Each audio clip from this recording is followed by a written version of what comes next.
Who's here from the 13th Congressional District in the East Bay, my congressional district?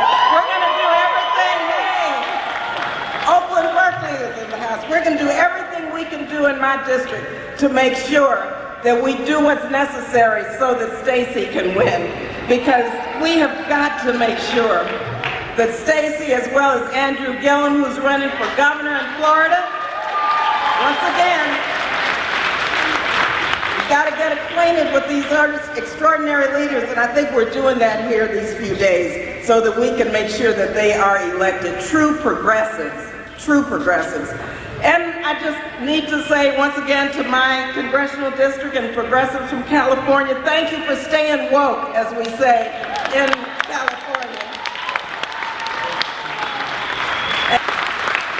Congress has been missing in action, and now with the threat of nuclear war before us, we must insist that Congress weigh in and support H.R. 669, which I co-sponsored with Congressman Ted Lieu.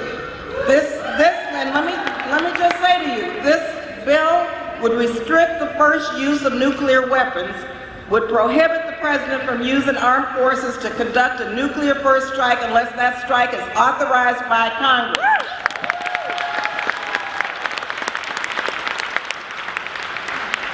So it's our moral obligation to support this and fight for peace and diplomacy. That is a progressive value. We have to move forward and fight for this. We have to fight for, I tell you, environmental protection and energy independence. Make no mistake, climate change, and you know this, is the single greatest threat facing our planet. The time to act is now. And so we have to make sure that not only while we resist, we put forth our vision for the country and for the world.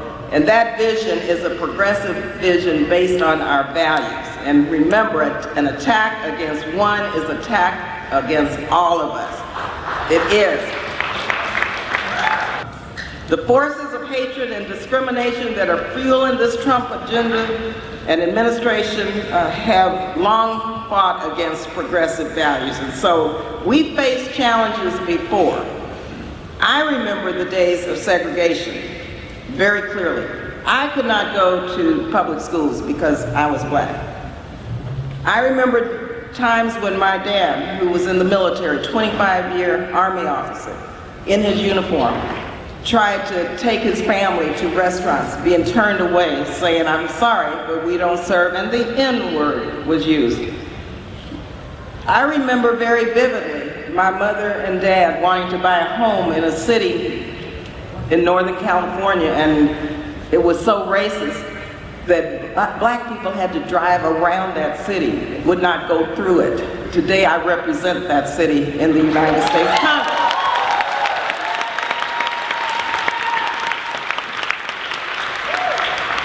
So I share that with you because progress is hard. Change is hard. This is a marathon, but we're not going to go back. We're going to move forward. My mother, many years ago, okay, as I close, I just want to, again, just demonstrate how far we've come and why this resistance is so important and why your work here this weekend is so important. Years ago, a woman named Willie burst into a local hospital in El Paso, Texas, seeking urgent health care for her daughter, Mildred.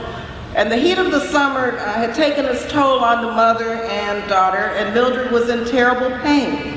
She was pregnant and in desperate need of cesarean section, a C-section. Willie and her daughter Mildred, they were African American, so sadly the hospital would not admit Mildred because she was black.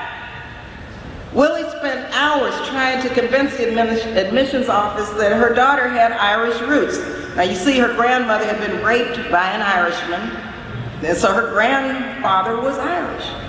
By telling this true story that Mildred had Irish blood, she was admitted into the hospital to have her baby. But she was left on a gurney in the hall unattended. Now she needed a cesarean section. As the wait for treatment dragged on, Mildred's health and the health of her unborn child hung in the balance. By the time the doctors in the hospital noticed her, Mildred was rushed into the delivery room to have a last-minute forceps delivery. She and her baby almost died. As the doctors struggled to bring Mildred's baby into the world, pulling her out with forceps, the force scraped the baby's eyelid, leaving a scar right above her right eye, or I should say my right eye, because that baby girl was me. It was me. Most of that scar is long gone, but every now and then when the future looks bleak and the resistance seems overwhelming, I really do reach above my eye for a reminder that the forces of bigotry and hatred and injustice can be overcome. And personally, I have no option but to fight against what is taking place now on behalf of everyone in our country. That's the only option I